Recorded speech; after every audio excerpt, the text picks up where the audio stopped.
Personne ne pouvait me comprendre. Ce qui ont témoigné, madame.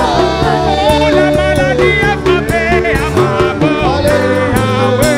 Impossible d'en parler. Personne ne pouvait me comprendre. Ce qui ont témoigné, madame.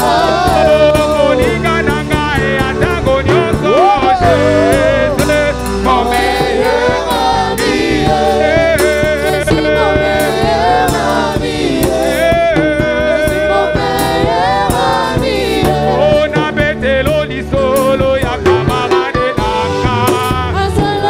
Susu camarade te akomana yekwamina kae Jésus mon meilleur ami on a dit loli solo ya camarade na kae Azala kali susu camarade te akomana yekwamina kae Jésus mon meilleur ami on a dit on a frappé à ma porte impossible d'en parler.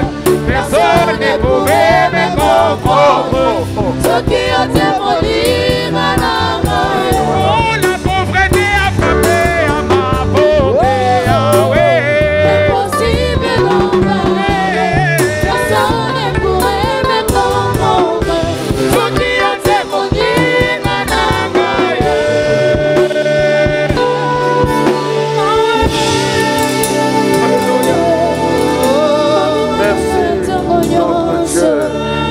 Merci Père. Merci Yahweh pour ta grâce. Merci Père pour ton amour. Alléluia. Tu es merveilleux ce matin et nous voulons t'honorer notre Dieu. Jésus, Jésus. Sois élevé, loué et glorifié. Père, merci pour ce matin béni que tu nous accordes. Alléluia. Merci pour tes enfants assemblés ce matin devant toi. Merci pour les bienfaits accordés à chacun de nous. Merci pour ta présence. Je voudrais laisser ces instants partage de ta parole entre tes mains. Viens instruire nos cœurs tel que tu le veux. Montre-nous le chemin à suivre pour que toujours et à jamais nous soyons dans tes voies. Dans le nom puissant de Jésus. Alléluia. Nous bénissons ces instants que tu nous donnes. Bénissons ta parole dans nos cœurs et dans cette assemblée. Yes. Et voulons que toi seul sois élevé. Au nom puissant et glorieux de Jésus, nous t'avons ainsi prié et te disons Amen. Amen. Est-ce qu'on peut acclamer le roi des rois avec les cris de joie? Betela nzambe maboko makasi na milolo. Tolobi betela nzambe maboko makasi na milolo. Que Dieu te tozoloba betela nzambe maboko na milolo. Merci, que Dieu te bénisse. Gloire au Seigneur. Nous allons rapidement continuer notre enseignement. Nous allons lire notre texte qui est dans Josué chapitre 3. Josué chapitre 3. Le verset 3 à 5. Et nous ajouterons à ce texte le texte de Hébreux chapitre 11, verset 7. Je fais la lecture. Hébreux chapitre Josué chapitre 3, le verset 3 à 4. Et donnèrent cet ordre au peuple. Lorsque vous verrez les prêtres, les Lévites, porter l'arche de l'alliance,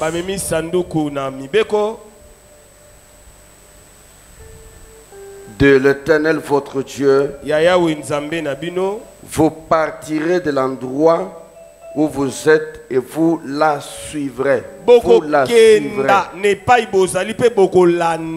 Vous notez bien, vous la suivrez. Verset 4.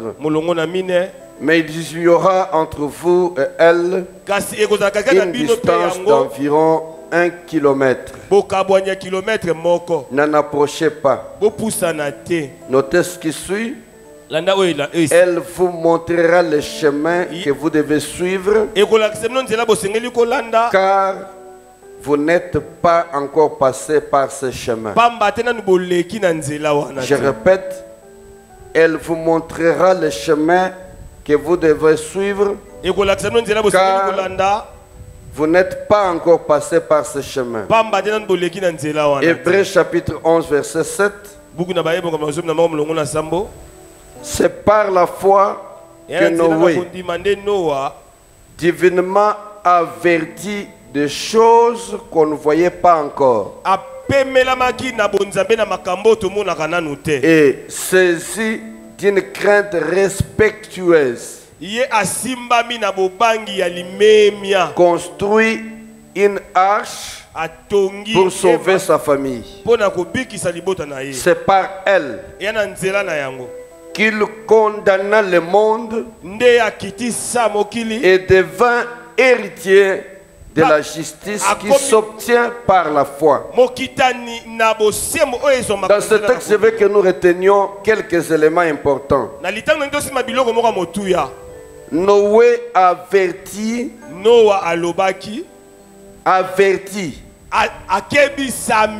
des choses qu'il ne voyait pas.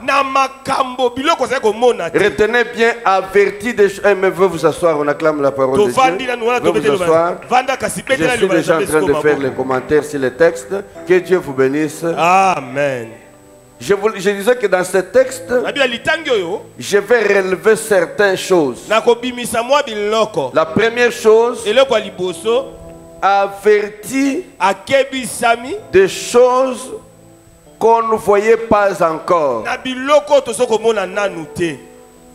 Deuxième chose, saisi d'une crainte respectueuse.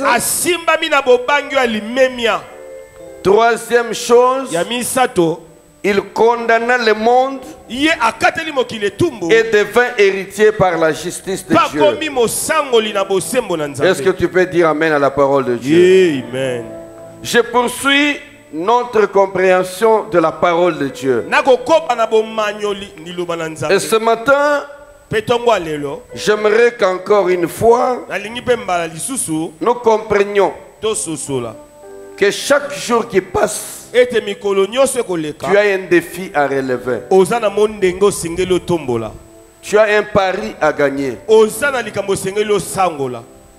Tu as une destinée à atteindre. Et ces choses-là, ce sont des choses que Dieu a prévues pour toi. C'est pourquoi nous parlons des défis à relever au cours de cette année. Pas seulement cette année, mais tous les jours de ta vie. Chaque fois que tu avances, il faut savoir que tu avances pour entrer dans une chose. Et cette chose, je l'appelle héritage que Dieu vous réserve. Celui dont il est parlé dans Hébreux, on dit qu'il devait héritier par la justice. Devenir héritier des choses pour lesquelles vous existez. Mais comme ces choses-là, ce n'est pas vous qui vous les donnez. Les promesses que vous avez ne sont pas votre œuvre. Il y a quelqu'un qui les a faites. Et celui qui les a faites a ses principes. C'est lui qui nous conduira pas à pas vers ce qu'il a prévu. Il faudra qu'à un moment donné dans ta vie, que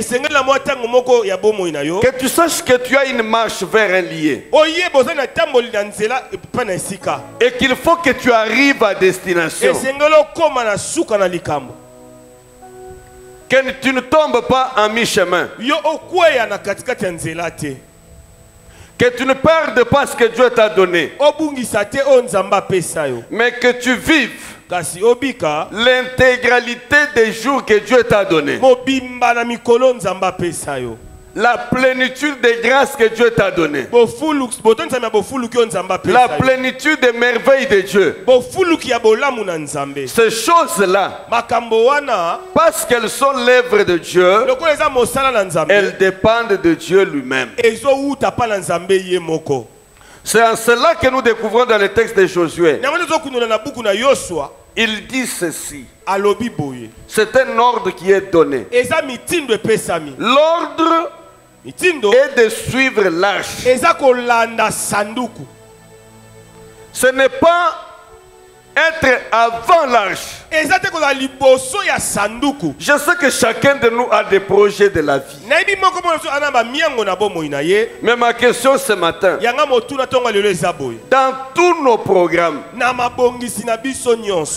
toutes nos programmations, combien de fois nous associons Dieu à ce que nous faisons? Nous vivons comme si nous étions maîtres de notre propre vie. C'est comme si c'est nous qui décidons de ce que nous vivons. Voilà pourquoi nous sommes souvent surpris des choses et nous nous posons des questions si je savais. Pourquoi nous arrivons à dire si nous savions? C'est parce que nous avions programmé nous-mêmes la marche vers les choses de Dieu. Pas seulement les choses de Dieu, notre vie de tous les jours. Quand tu te réveilles le matin, tu ne sais pas comment commence ta journée et tu ne sais pas comment il terminera. Il y a un maître de temps. La Bible l'appelle maître de temps et de circonstances. Ça veut dire qu'il contrôle tout. Même le souffle de ta vie, il est entre ses mains. Il sait quand il peut le retirer. Il sait quand il peut le protéger. Il sait le sécuriser. Mais si tu ne comptes pas sur lui, des choses qui t'arriveront, tu seras surpris. Amen, amen. Si tu ne veux pas être surpris cette année, et dans la suite de ta vie, place Dieu en première position de ta vie. Nous faisons des voyages. Nous nous levons le matin, nous allons au travail. Mais nous ne savons pas ce que les jours nous réservent. Nous ne savons pas ce que les chemins nous réservent.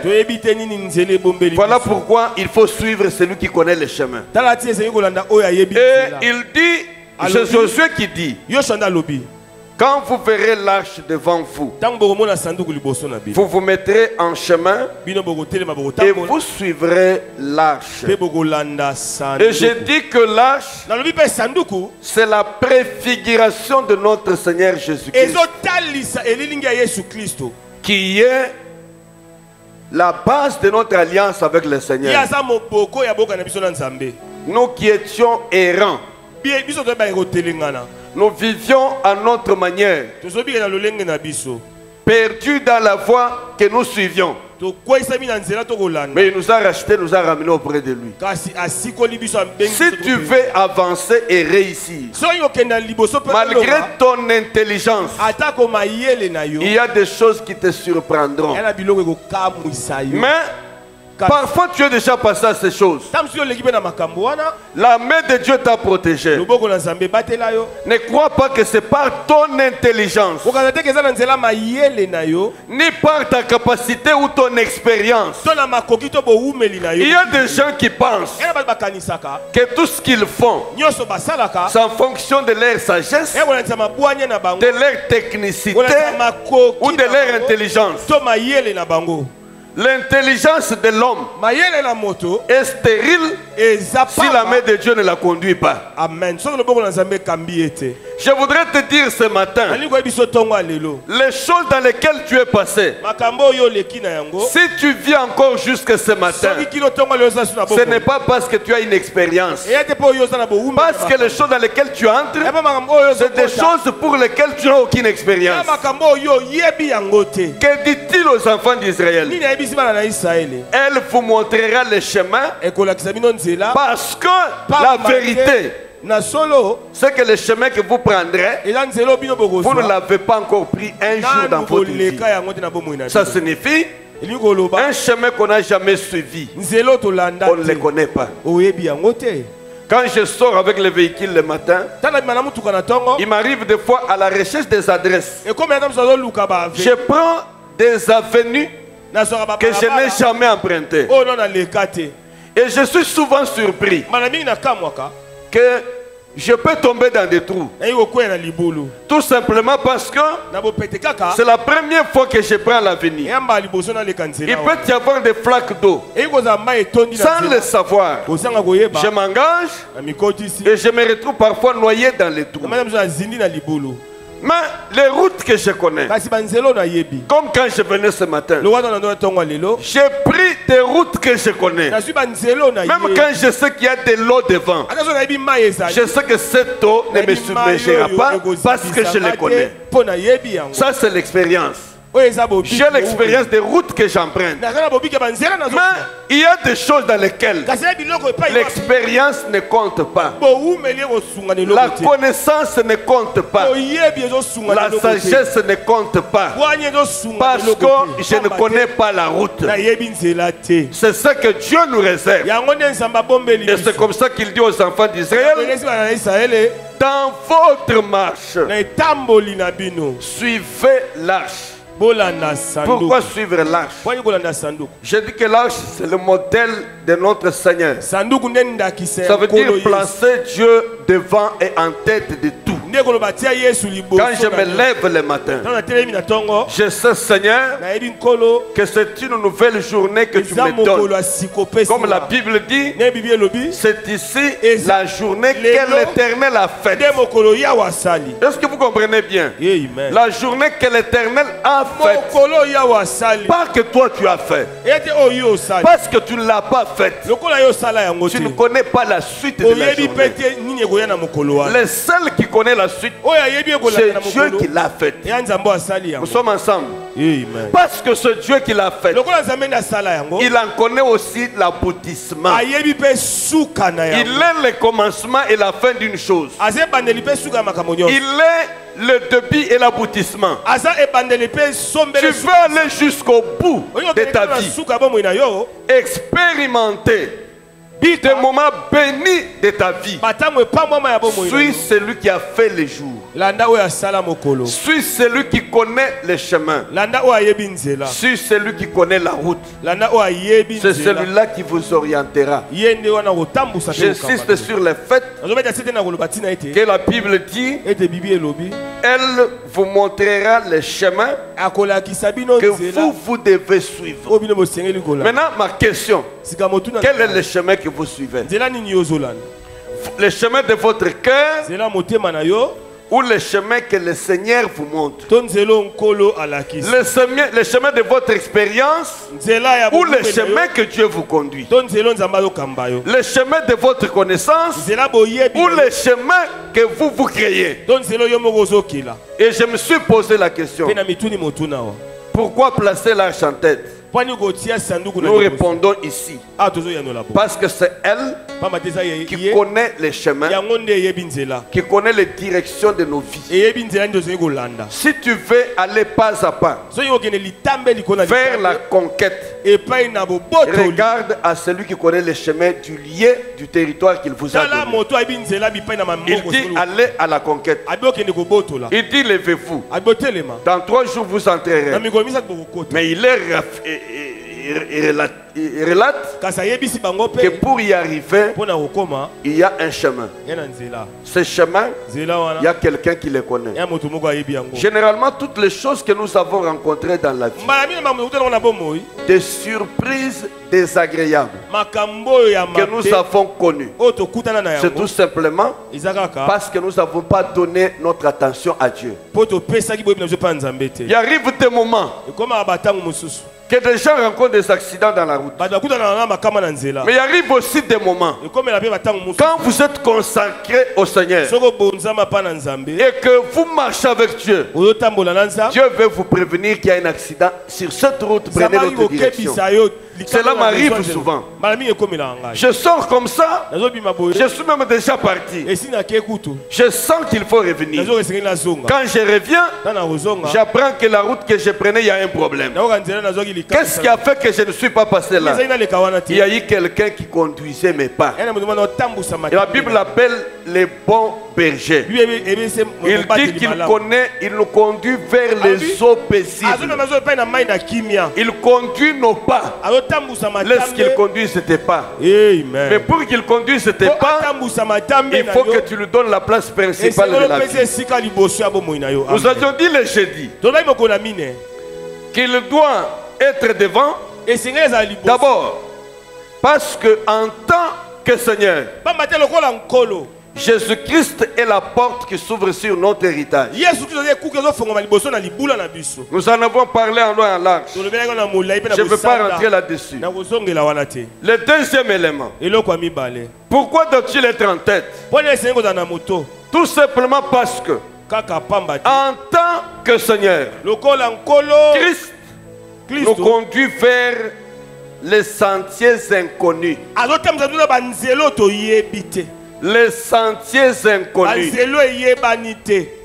Personne ne peut ce matin me dire qu'il connaît ce qu'il attend après cette minute ici. Personne ne peut me dire qu'il connaît ce que demain lui réserve. C'est ça la spécialité de Dieu. Nous conduire vers les sentiers inconnus. Pourquoi vers les sentiers inconnus? Pour que personne n'en tire la gloire.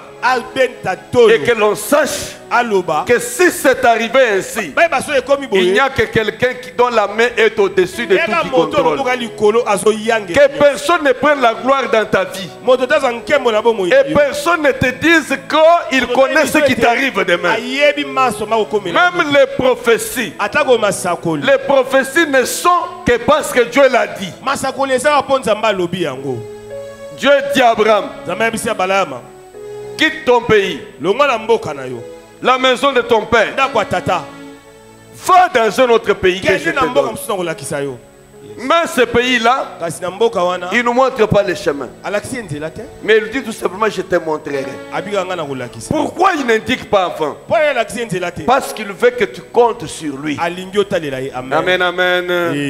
Amen, amen. Amen. Gloire soit rendue à Dieu. Amen. Comptez sur lui.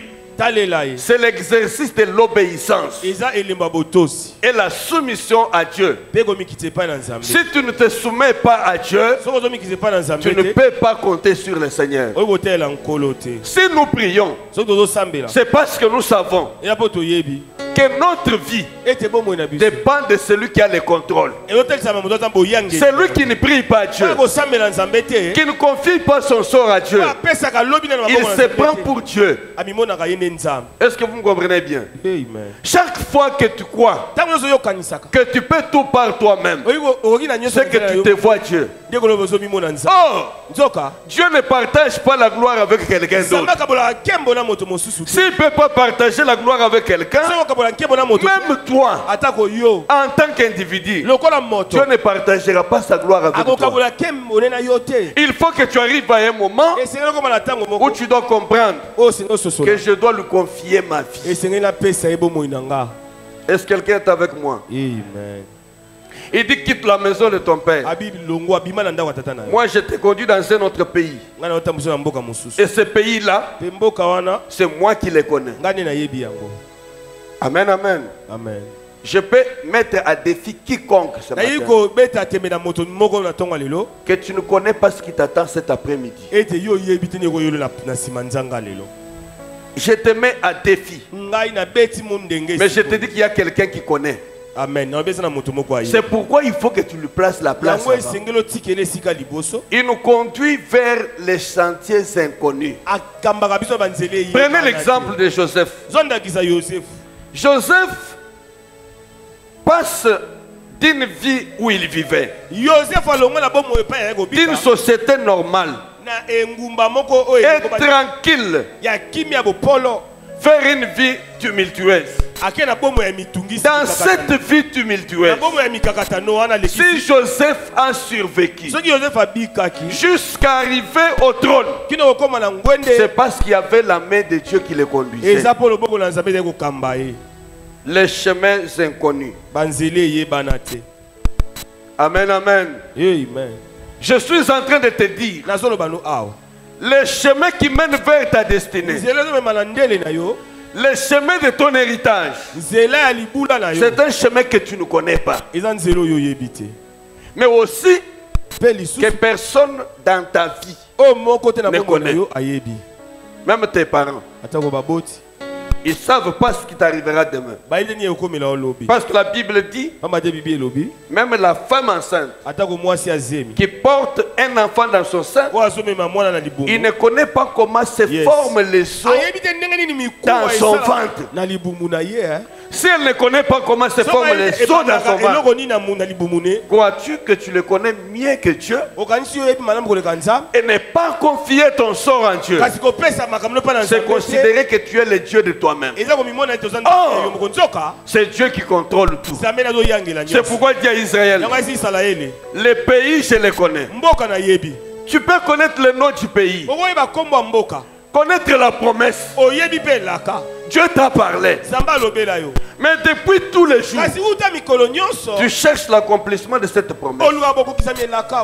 Mais je suis en train de te dire ce matin, tu ne connais pas comment cette promesse s'accomplit. La Bible dit, c'est en lui qu'il y a le oui et la main de Dieu. Ça veut dire c'est lui qui commence, c'est lui qui exécute et c'est lui qui accomplit. Voilà pourquoi je dis ce matin, c'est un Dieu qui nous conduit par les chemins inconnus. Voilà pourquoi Josué dit, consacrez-vous, car demain Dieu va faire des merveilles. Et ces choses-là demandent que vous soyez totalement à Dieu et que vous placez Dieu devant. Que le commencement de vos jours, le commencement de vos projets, le début de tout soit le Seigneur. Est-ce que quelqu'un peut dire Amen? Si Dieu contrôle, tu as cette assurance qu'il t'amènera vers les eaux paisibles et il te conduira dans la gloire de Dieu. Elle vous montrera le chemin que vous devrez suivre. C'est ce que la Bible nous dit. Pourquoi nous montrer le chemin? Parce que nous ne sommes jamais passés par ce chemin. Je suis déjà passé par ce qui est passé. Je voudrais dire à quelqu'un, tu ne vis pas en fonction du passé. Il y a des gens dans la vie qui calquent leur vie sur le passé. Je voudrais dire à quelqu'un, le passé est passé. Le présent t'appartient et l'avenir appartient à Dieu. Alors si l'avenir appartient à Dieu, tu ne devras pas vivre comme si les événements vont se répéter. Je suis en train de dire à quelqu'un que nous ne vivons pas dans un domaine de répétition de choses. Voilà pourquoi l'apôtre Paul dit, je fais une chose, j'oublie ce qui est en arrière. Ne repose pas sur le passé. Cherche une nouvelle expérience avec Dieu. Cherche, je dis bien cherche une nouvelle expérience avec Dieu. Parce que les choses qu'il te réserve, c'est de nouvelles choses. Ça j'aime Dieu. Je ne m'attends pas à vivre toujours les mêmes choses parce que Dieu est un Dieu multidimensionnel. Et je ne peux pas copier l'expérience de mon frère. Parce que la manière dont Dieu l'a conduit, ce n'est pas la même manière que Dieu t'a conduit. C'est comme ça que tu ne dois pas dire non, lui était passé par là, c'était comme ça. Il y a souvent, je parle avec des femmes qui attendent la maternité, qui sont dans les douleurs d'enfantement. Plus d'une fois, j'ai découragé plusieurs. Parce qu'elles m'appellent toujours. Ils me disent, pasteur, ma situation vient de se compliquer. Le médecin m'a dit, ce que tu vis là, c'est similaire au cas pour lequel nous avons fait la césarienne. Et pour ton cas, il faut la césarienne. Et généralement, quand elles me disent ça, je leur dis non. Ton cas n'est pas le cas qu'il a connu là. Parce que ton expérience à toi, elle est différente de l'expérience que celui-là a connue. La plupart de ceux qui m'ont écouté, je leur ai dit, même de loin, j'ai dit nous allons prier. Et ça ne va pas être comme ça. Et Dieu a toujours fait des miracles. Pourquoi? Quand on place Dieu devant, Dieu débraye les chemins. Là où il n'y a fait pas de chemin, Dieu ouvre les chemins. Laisse que Dieu ouvre ton chemin devant toi. Amen. Même si c'est l'expérience de quelqu'un dont la situation était difficile. Je dis que pour toi ça sera facile parce que Dieu sera au contrôle. Alors j'insiste. Ne conduis pas ta vie sur l'expérience des autres. Et puis ne calque pas ta vie sur l'expérience du passé. Parce que chaque jour a sa nouvelle méthode. Chaque jour a son expérience. Et chaque jour nous réserve quelque chose de nouveau. Gardez les yeux sur Jésus. C'est montrer que nous dépendons de lui. Est-ce que quelqu'un peut dire amen à la parole de Dieu?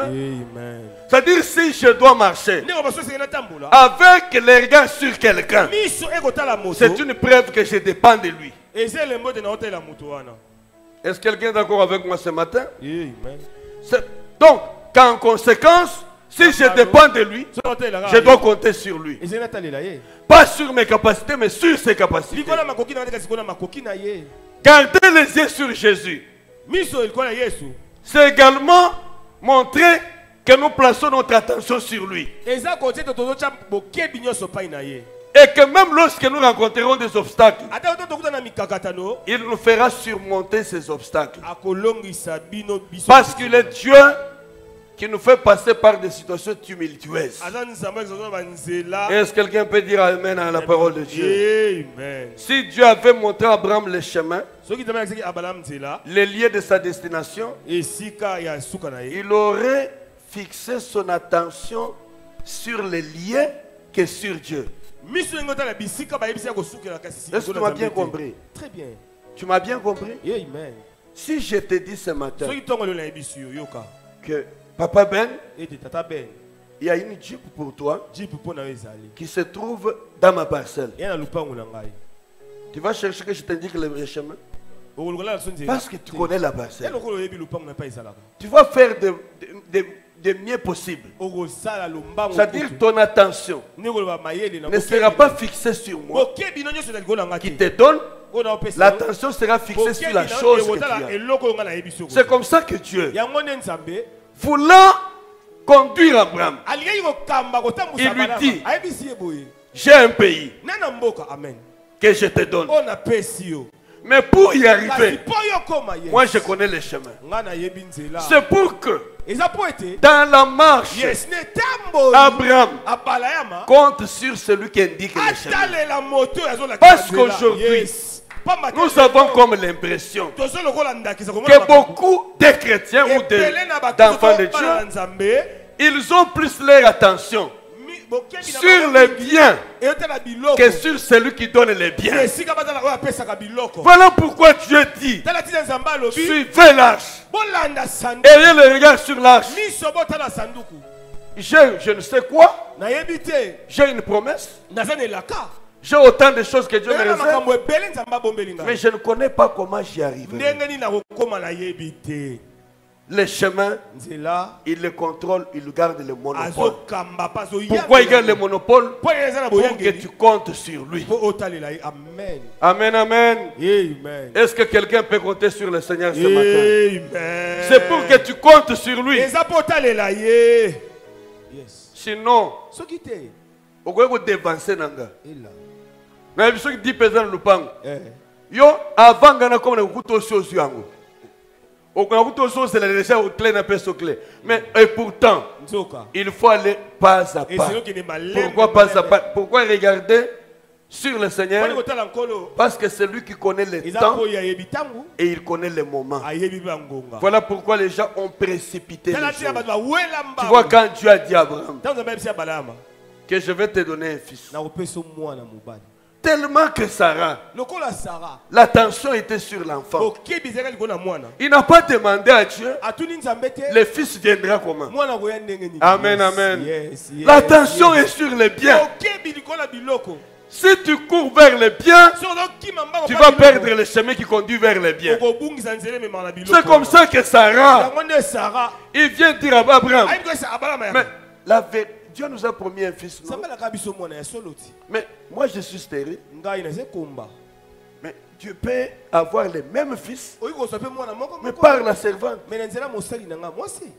Abraham, oui, au fait. Et ce qui les a réconfortés dans cette décision, l'enfant qui est même né était un fils. Les regards sur les biens vous détournent de celui qui conduit vers la réalité. C'est comme ça qu'ils sont en train de faire la chose, mais pas celle que Dieu voulait, parce que le chemin était différent. Et j'ai dit que regarder, suivre l'arche, c'est montrer que je compte sur Dieu. Je compte sur le Seigneur. C'est lui-là qui a fait la promesse. C'est celui-là qui l'a comblé. Est-ce que tu peux avoir les regards fixés sur le maître? Alléluia. Alors dans ces chemins inconnus, il y a plusieurs aspects des choses. Le premier aspect, c'est que le Dieu là nous fera traverser des eaux tumultueuses. Le chemin se trouve dans les eaux tumultueuses. Et si ce n'est pas lui qui contrôle, tu vas te submerger. Est-ce que quelqu'un est avec moi? Amen. Nous arrivons à l'histoire de Noé que j'ai lu dans Hébreu. J'ai parlé de quelques histoires que j'ai retenues ici. Averti des choses qu'il ne voyait pas encore. Écoutez-moi bien. La promesse de Dieu est un avertissement que devant toi, il y a des choses que tu ne connais pas encore. Est-ce quelqu'un avec moi?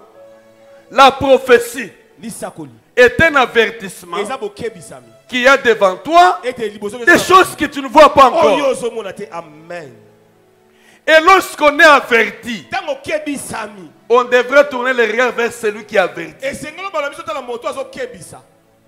Dieu t'a-t-il averti cette année? Oui, il nous a averti. Il nous a averti que c'est l'année de la conquête. Il s'agit de choses que je ne connais pas.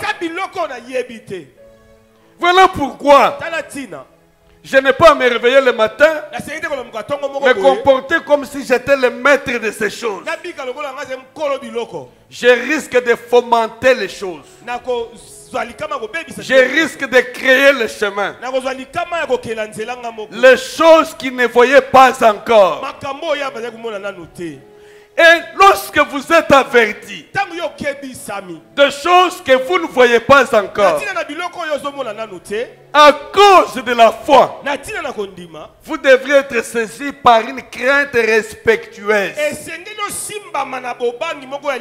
La crainte respectueuse, c'est une démonstration que je connais celui qui a dit et c'est celui qui accomplit. Le respect de Dieu veut que l'on respecte celui qui le fait. Est-ce que quelqu'un me comprend bien? Amen. Aujourd'hui, on a des problèmes dans la société. Et quand vous regardez même dans les couples, quand vous posez des problèmes, c'est toujours autour du respect. Le respect. Quand tu ne respectes pas ton conjoint, ça montre que tu ne lui donnes pas de la valeur. La crainte respectueuse, ce n'est pas la peur. Est-ce que tu me comprends bien? Amen. Ce n'est pas la peur, mais c'est une considération. Si je considère Dieu, je le regarde. Et c'est ça la crainte respectueuse. C'est le respect. C'est la considération. Tu veux mieux vivre dans ton foyer, être une épouse que ton homme aime, qui te considère, respecte-le. Abraham est appelé par sa femme mon Seigneur. J'ai entendu les gens dire mon homme, moi, donc, tout ça, ainsi de suite.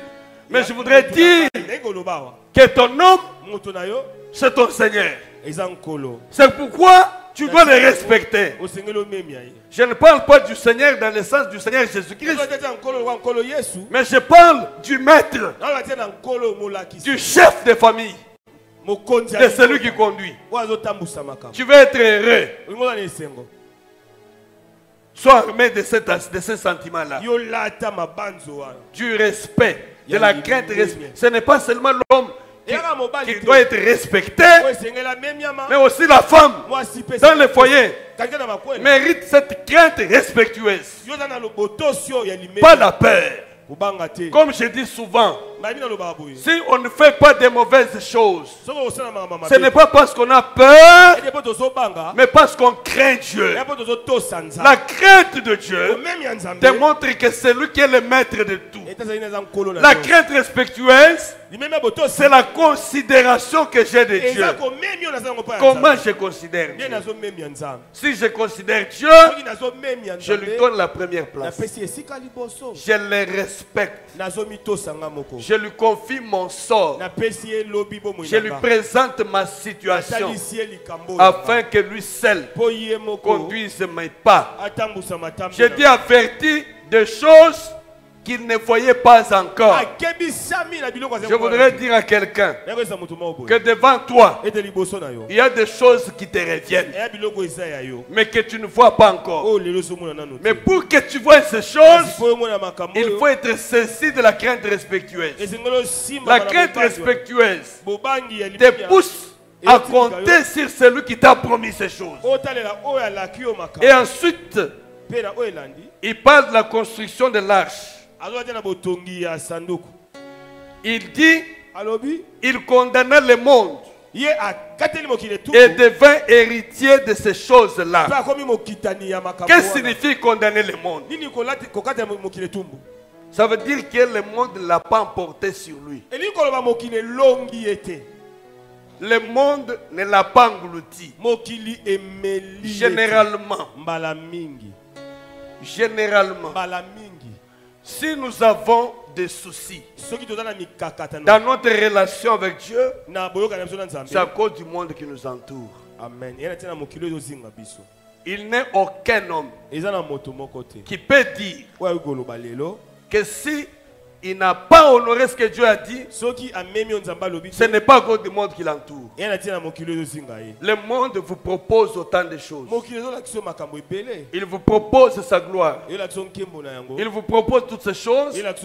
Mais ce qui est important, savoir les regards vers le Seigneur. Donc, il y a eu d'abord les choses qu'on ne voit pas encore. Et la Bible ajoute que c'est par la foi.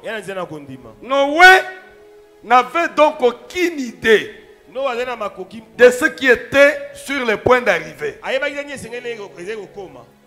Est-ce que vous me comprenez bien? Dieu lui dit seulement, il y a des choses qui arrivent. Mais toi, construis l'arche. Il y aura une pluie. Mais fais l'arche. Mais Noé ne connaissait pas, n'avait aucune idée sur les choses qui arriveraient. Mais il était conscient aussi qu'il y avait un problème dans le monde. Mais il n'aurait pas pu savoir que Dieu avait décidé de détruire le monde. Parce que c'était le milieu où il vivait. Il a eu les regards vers Dieu sans avoir aucune idée de ce qui arriverait. Alors, cela démontre l'obéissance qu'on a envers Dieu. Quand il se prépare au déluge, Noé a dû faire confiance. Ça veut dire regarder à Dieu. C'est placer la confiance en Dieu. Savoir que même s'il y a des situations difficiles, même si je rencontre des moments qui seront compliqués pour moi, j'ai au moins une assurance que Dieu me sortira de cette situation. Amen, amen. Noé ne savait rien, ne savait pas, mais Dieu le savait. Mais Noé avait un comportement différent des autres. En réalité, Noé marchait avec Dieu. Amen, amen. Marchant avec Dieu. C'est un homme juste et intègre qui a marché avec Dieu. Et Dieu a commencé à s'entretenir avec lui. Si tu marches avec Dieu, ça veut dire que tu places Dieu devant. Tu ne seras pas surpris des choses qui t'arrivent. Est-ce que tu me comprends bien? Tu ne seras jamais surpris. Même si tu n'as pas eu de vision, même si tu n'as pas eu de prophétie, même si tu n'as pas eu de révélation, mais lorsque ces choses seront sur le point d'arriver, Dieu t'en épargnera. Tu ne seras jamais surpris. Ces gens qui ont placé Dieu en premier lieu, ils peuvent vous témoigner. Quand ils se sont entêtés, ils vont vous dire, j'ai pressenti que ça serait comme ça. C'est Dieu qui prévient. C'est pourquoi il dit qu'il ne fait rien sans avertir ses serviteurs, ses prophètes. Et l'avertissement là, ce n'est pas seulement des prophéties, pas d'une manière ou d'une autre, par des révélations, par votre propre conscience. Dieu te démontrera avec quelque chose de profond qui vous convainc. Ne prends pas ce chemin-là. C'est pourquoi je dis toujours aux gens, tu es sur un projet, tu sens que tu as des hésitations dans ton cœur, que tu n'as pas la paix dans ton cœur, et que tu es troublé quand tu veux prendre la décision, ne fais pas ce que tu veux faire là. Je ne sais pas quelle décision tu veux prendre ce matin. Je ne sais pas quel engagement tu veux prendre ce matin. Mais si tu sens que quand tu penses à faire ça, ton cœur n'est pas tranquille. Amen, amen. Amen, amen. Amen, amen. Il m'arrive des moments, je prie pour des choses, parce que j'ai peut-être un rendez-vous important. Et je me lève. Je vais au lieu du rendez-vous. J'arrive, la porte du rendez-vous est là. Je sens mon cœur refusé. Plus je force, je commence à sentir comme si j'ai un problème.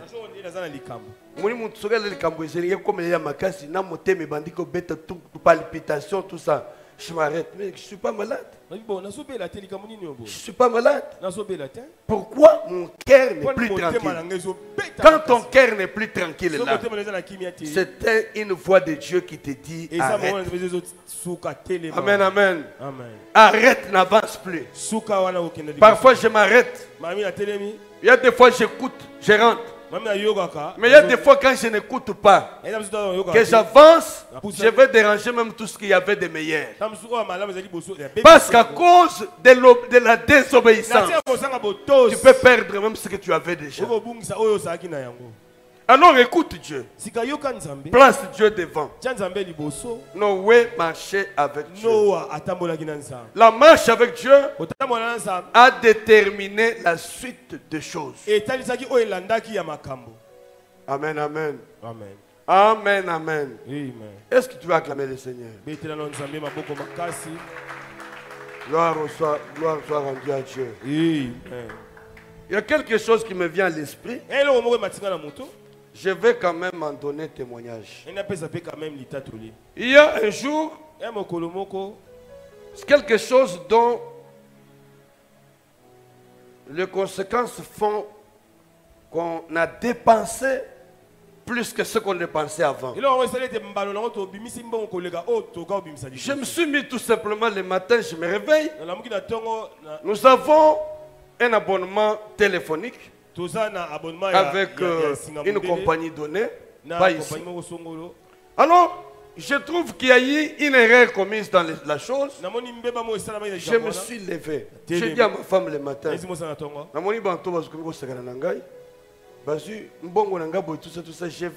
s'il ne parle pas bien, je romps le contrat. Ma femme me dit, mais il faut faire attention, peut-être qu'il faut d'abord poser la question pour savoir si il n'y a pas eu un problème.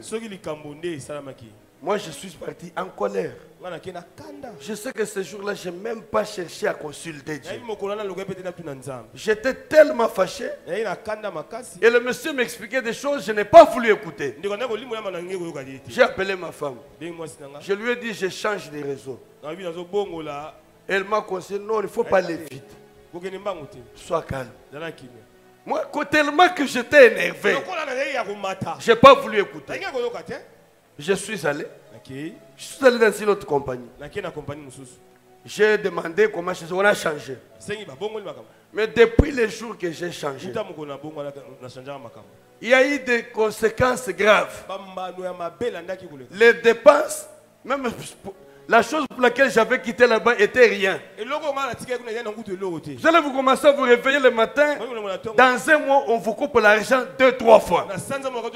Alors ça troublait maintenant mon esprit. Je commençais à réfléchir. J'ai dit encore si j'avais écouté ma femme, ces dépenses ne seraient pas arrivées. Et parce que ces dépenses ont été faites sur son compte, je me suis senti responsable. À cause de la tétutesse. Et je suis rentré pour aller encore changer. Vous voyez les erreurs commises.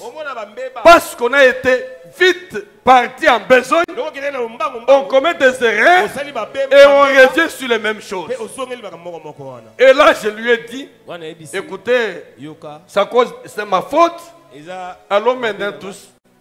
Allons changer. Nous sommes rentrés en repos pour changer, pour revenir vers les autres là. Et ils nous ont posé la question, pourquoi vous nous avez quittés? Je n'avais pas d'explication. Tout simplement, la colère. N'agis pas dans la colère. Ne prends des décisions dans la colère. J'ai toujours dit, quand vous lirez mon livre, je parle de la colère comme quelque chose de merveilleux aussi. Parce que il y a des colères qui sont bonnes quand elles vous empêchent de ne pas aller à côté de la voie de Dieu. Cette colère qui vous permet d'accomplir les desseins de Dieu. Comme celle qui était arrivée à Jésus. Lorsqu'il arrive dans le temple, il trouve que le temple est transformé en lieu de commerce. Jésus s'est mis en colère. Cette colère-là, meilleure colère qui permet qu'on rentre dans le chemin de Dieu. Mais la Bible parle de la mauvaise colère. La colère qui conduit à la mort. Celle-là dont il dit, quand tu te mets en colère, que le soleil ne se couche pas sur ta colère. C'est-à-dire qu'il y a des moments où tu dois réfléchir. Si la décision que tu prends sous la colère, c'est pour honorer Dieu, Dieu te félicite parce que tu as refusé des choses. Tu peux te souvenir ou bien t'imaginer quelqu'un qui est devant quelqu'un qui veut le faire chuter, qui veut le renverser, lui faire perdre la couronne. Il peut se fâcher et bousculer la personne pour qu'il laisse le chemin parce qu'il veut honorer Dieu. Dieu va le féliciter parce que cet homme a été prudent, il a été sévère et il a été correct pour honorer Dieu. Mais si tu te mets en colère pour perdre la grâce de Dieu, ce n'est pas une bonne chose. Est-ce que quelqu'un peut acclamer le Seigneur? Que le Seigneur t'aide à suivre la voie de Dieu. Nous sommes en train de foncer vers la fin de notre enseignement. Je veux dire que Noé s'était préparé. Se préparer, c'est aussi une preuve qu'on compte sur Dieu. Qu'on regarde au Seigneur. Qu'a-t-il demandé à Noé? Simplement écouter et obéir. Obéir, c'est suivre son chemin. Il était prêt à affronter la crise parce qu'il avait passé sa vie à marcher avec Dieu. Marcher avec Dieu, c'est placer Dieu devant. Placer Dieu au contrôle. Suivre Dieu. Et à ce moment-là, quand tu seras devant les eaux tumultueuses, il te fera traverser. J'aimerais que cette année, quand tu rencontreras les eaux tumultueuses, que tu les traverses en paix. Parce que devant toi, il y a celui qui arrête les morages. Il y a celui qui arrête tout. La seule chose, la confiance en Dieu. Placez Dieu devant tout. Laissez Dieu conduire tout. Il rejette le mal. Il rejette tout ce qui l'entoure. Parce qu'il veut obéir à Dieu. Tu veux suivre Dieu, avoir ce que Dieu a prévu de meilleur pour toi. Rejette tout ce qui n'a pas d'intérêt pour Dieu. La Bible dit, si quelqu'un veut venir, veut me suivre, qu'il renonce. Renoncer à quoi? À lui-même. Comment quelqu'un peut se refuser de lui? Non, ce n'est pas lui. C'est-à-dire renoncer à ce qui fait plaisir à lui pour faire plaisir à Dieu. C'est comme ça qu'il dit, si ton bras ou ton œil est une occasion de chute pour toi, arrache-les. Ce n'est pas prendre le couteau et le couper, mais c'est plutôt les maîtriser, les dompter pour qu'ils ne te contrôle pas. Que tout ce qui contrôle ta vie, qui te fait agiter au point que tu n'as plus de regard vers Dieu, ne contrôle plus ta vie. Sépare-toi de ces choses. Renonce à ta gloire. C'est pourquoi la Bible parle de Noé qu'il condamnait le monde. Condamne ces choses. Que ça ne t'empêche pas d'avancer. Que ça ne t'empêche pas de progresser. Qu'est-ce qui prend ton temps? Qu'est-ce qui prend ton temps? Le temps que tu peux donner à Dieu. Le temps qui est réservé au Seigneur. Qu'est-ce qui l'occupe? Tu peux dire à cette chose, je vais renoncer à toi. Parce que je vais suivre le Seigneur. Il y a un chant qu'on chante. Je ne sais pas si vous le connaissez. On chante au monde, je dis non. J'accepte ma croix. Joyeux, je prends ma croix pour toujours et pour toujours. La croix, c'est-à-dire accepter l'ignominie, accepter les souffrances, accepter les moments difficiles, parce qu'on a les regards tournés vers le Seigneur. Et c'est lui qui me conduira dans les chemins que je veux. Accepter Dieu, suivre le chemin du Seigneur. Ne crois pas que c'est par expérience ou c'est par compétence. Mais Dieu, à travers tes compétences, il t'ajoute encore la sagesse qui vient du ciel. Amen. Que Dieu te bénisse. Tu vas incliner en prière. Nous allons incliner en prière. Je vais connaître le moment de prière. Tu as écouté ce que Dieu te dit. Noé avertit d'événements, de choses qu'il ne voyait pas encore. Il y a des choses que tu ne vois pas encore ce matin.